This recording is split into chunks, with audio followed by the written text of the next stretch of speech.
આ કાકા કોણ છે? કનૈયાલાલભાઈ ભગવાનનું માણસ છે. હું આ મારા મોહને મારી સાથે ઓફિસમાં 30 વર્ષ વિતાવ્યા. આપણા મંદિરમાં એમની પધરામણી કરો. તારા પપ્પા ભલે નોકરીમાંથી રિટાયર થયા હોય, પણ હું નથી ઈચ્છતી કે એ મનથી ક્યારે પણ રિટાયર થાય. રિટાયરમેન્ટ પછી તારી લાઈફ કેવી છે? ભાઈ લુંગી પહેરી હોય એવું લાગે છે. એટલે એ બધું ખાલી ખાલી લાગે છે.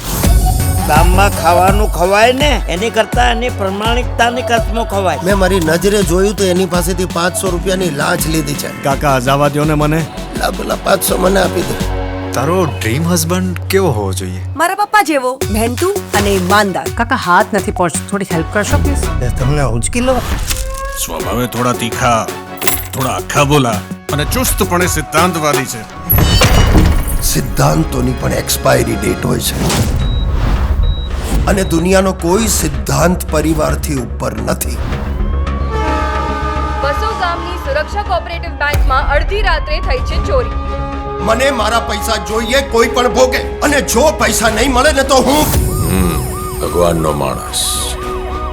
ડફોડ ચોરમાં ખામી હોય છે અને હોશિયાર ચોરમાં ખૂબી હોય છે. આ કોઈ ગામની જ ગેંગનું કામ હશે? ગામમાં વળી આવડા ગામમાં ગેંગ ક્યાંથી હોય? કોઈ એકાદ બે જણનું જ કામ હશે. એટલે હોઈ શકે. શકે. આમ તો અમે ગણપતિ બાપાની જેમ વિઘ્ન હરતા છીએ, પણ ગુનેગારો માટે વિઘ્ન કરતા છીએ. એનું તો નામ ગોવર્ધન છે, પણ મારો તો નાથ ગોવર્ધન છે.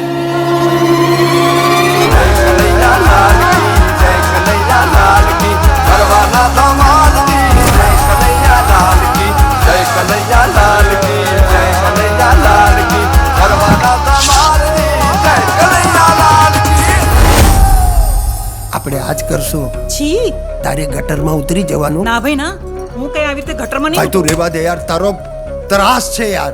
તું કોઈ વાતે કોઓપરેટ કરવા તૈયાર નથી. આ નહીં કરું, તે નહીં કરું.